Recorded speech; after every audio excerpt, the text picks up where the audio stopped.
आसंता काली BJD रे सुजातांकर हेब grand entry दल ପାଇଁ हेबे नुआ संजीवनी ना पुणी घेरिब अमलातंत्रर विवाद। ओडिशा राजनीति आसुछि एक बड़ खबर। भिके पांड्यान पत्नी तथा अवसर प्राप्त आईएएस अधिकारी सुजाता राउत कार्तिकेयन आसंता काली आनुष्ठानिक भावे विजु जनता दल में सामिल हेबा नै चर्चा जोर धरिछि। ଏହା ପୂର୍ବରୁ ଆଜି ନବୀନ ନିବାସରେ ଦଳର ସୁପ୍ରିମୋ ନବୀନ ପଟ୍ଟନାୟକ ଏବଂ 5 ବରିଷ୍ଠ ନେତାଙ୍କ ମଧ୍ୟରେ ଏକ ଗୁରୁତ୍ୱପୂର୍ଣ୍ଣ ବୈଠକ ଶେଷ ହୋଇଛି। ଆସନ୍ତାକାଲି ଶଙ୍ଖ ଭବନରେ 30 ଜିଲ୍ଲାର ସମସ୍ତ ବିଧାୟକ ଓ ପୂର୍ବତନ ବିଧାୟକଙ୍କ ଉପସ୍ଥିତିରେ ସୁଜାତା ଶଙ୍ଖ ଧରିପାରନ୍ତି। ତେବେ ସୁଜାତାଙ୍କ ଏହି ଏଣ୍ଟ୍ରି ବିଜେଡିର ଭବିଷ୍ୟତ ପାଇଁ କେତେ ଲାଭଦାୟକ ହେବ ଏବଂ ଏହାକୁ ନେଇ ଦଳ ଭିତରେ କି ପ୍ରଭାବ ପଡ଼ିବ ତାହାକୁ ନେଇ ଏବେ ଅନେକ ପ୍ରଶ୍ନ ଉଠିଛି।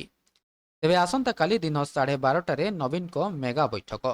ଅନ୍ୟପଟେ ଚର୍ଚ୍ଚା ଅନୁଯାୟୀ ଆସନ୍ତାକାଲି ଶଙ୍ଖ ଭବନରେ ମଧ୍ୟାହ୍ନ 12:30ରେ ବିଜେଡି ସୁପ୍ରିମୋ ନବୀନ ପଟ୍ଟନାୟକ ଜରୁରୀ ଓ ବଡ଼ ବୈଠକ ଡାକିଛନ୍ତି। ଏହି ବୈଠକରେ ଉପସ୍ଥିତ ରହିବା ପାଇଁ ଦଳର ସମସ୍ତ ବିଧାୟକ, ପୂର୍ବତନ ବିଧାୟକ ଏବଂ ଶୀର୍ଷ ନେତାମାନଙ୍କୁ ନିର୍ଦ୍ଦେଶ ଦିଆଯାଇଛି। ସୁଜାତା କାର୍ତ୍ତିକେୟନ ନିଜେ ଶଙ୍ଖ ଭବନରେ ଉପସ୍ଥିତ ରହି ସଦସ୍ୟତା ଗ୍ରହଣ କରିପାରନ୍ତି ଏବଂ ନବୀନ ଏନେଇ ବଡ଼ ଘୋଷଣା କରିପାରନ୍ତି। ତେବେ ସୁଜାତାଙ୍କ ଏଣ୍ଟ୍ରିରେ କ'ଣ ହେବ ବିଜେଡି ଭବିଷ୍ୟତ? 2024 ନିର୍ବାଚନ ବିଜେଡି ପରାଜୟ ପଛରେ ଅମଲାତନ୍ତ୍ରକୁ ନେଇ ଏକ ବଡ଼ କାରଣ ବୋଲି ଦର୍ଶାଯାଇଥିଲା। ଏଭଳି ସ୍ଥିତିରେ ପୁଣି ଜଣେ ପୂର୍ବତନ ଆଇଏଏସ୍ ତଥା ପାଣ୍ଡ୍ୟାନଙ୍କ ପତ୍ନୀଙ୍କୁ ଦଳକୁ ଆଣିବା ବିଜେଡି ପାଇଁ ଦୁଇଧାରିଆ ଖଣ୍ଡା ସଦୃଶ ହୋଇପାରେ। ସୁଜାତା ଦୀର୍ଘଦିନ ଧରି ମିଶନ ଶକ୍ତିର ସଚିବ ଥିଲେ ଏବଂ ଓଡ଼ିଶାର ଲକ୍ଷ ଲକ୍ଷ ମହିଳା ସ୍ୱୟଂ ସହାୟକ ଗୋଷ୍ଠୀ ସହ ତାଙ୍କର ସିଧାସଳଖ ସମ୍ପର୍କ ରହିଛି। ବିଜେଡିର ମୂଳ ଭୋଟ ବ୍ୟାଙ୍କ କୁହାଯାଉଥିବା ମହିଳାମାନଙ୍କୁ ପୁଣି ଦଳ ଆଡ଼କୁ ଆକର୍ଷିତ କରିବା ପାଇଁ ସେ ନୂଆ ଶକ୍ତି ସାଜିପାରନ୍ତି। ତେବେ ବିରୋଧୀ ବିଜେପି ପୂର୍ବରୁ ମଧ୍ୟ ସୁଜାତାଙ୍କ ଉପରେ ବିଜେଡି ସପକ୍ଷରେ କାମ କରୁଥିବା ଅଭିଯୋଗ ଆଣିଥିଲା। ତାଙ୍କ ଏଣ୍ଟ୍ରି ପୁଣି ଥରେ ସେହି ପୁରୁଣା ଅମଲାତନ୍ତ୍ର ବିବାଦକୁ ଉଜ୍ଜୀବିତ କରିପାରେ, ଯାହାକୁ ବିରୋଧୀମାନେ ରାଜନୈତିକ ମୁଦ୍ଦା କରିପାରନ୍ତି।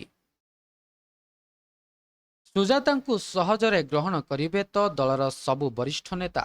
ସୁଜାତାଙ୍କ ମିଶ୍ରଣ ପୂର୍ବରୁ ନବୀନ ନିବାସରେ ପ୍ରମିଳା ମଲ୍ଲିକ, ସଞ୍ଜୟ ଦାସବର୍ମା, ଟୁକୁନି ସାହୁ, ପ୍ରତାପ ଜେନା ଏବଂ ଅତନୁ ସବ୍ୟସାଚୀ ନାୟକଙ୍କ ଭଳି ବରିଷ୍ଠ ନେତାଙ୍କ ବୈଠକରୁ ସ୍ପଷ୍ଟ ସଂକେତ ମିଳୁଛି ଯେ ଦଳର ଶୀର୍ଷ ନେତୃତ୍ୱ ଏଥିପାଇଁ ସହମତି ପ୍ରକାଶ କରିଛନ୍ତି।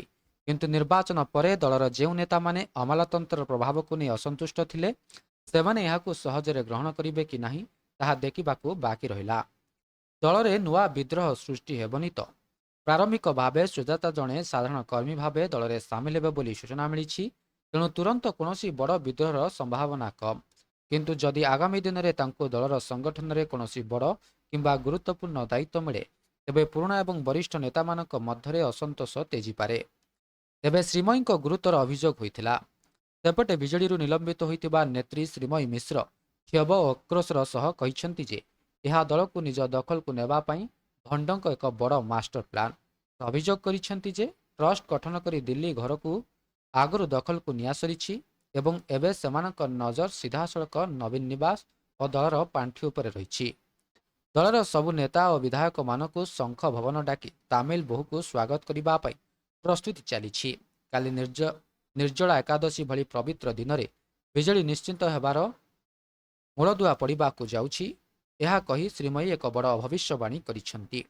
ତେବେ ଏହା ଥିଲା ସମ୍ପୂର୍ଣ୍ଣ ଅପଡେଟଟି। ଭିଡ଼ିଓଟି ଭଲ ଲାଗିଥିଲେ ଭିଡ଼ିଓଟିକୁ ଲାଇକ୍ କରନ୍ତୁ, ସେୟାର କରନ୍ତୁ ଏବଂ ଚ୍ୟାନେଲଟିକୁ ସବସ୍କ୍ରାଇବ୍ କରିବା ପାଇଁ ଭୁଲନ୍ତୁ ନାହିଁ।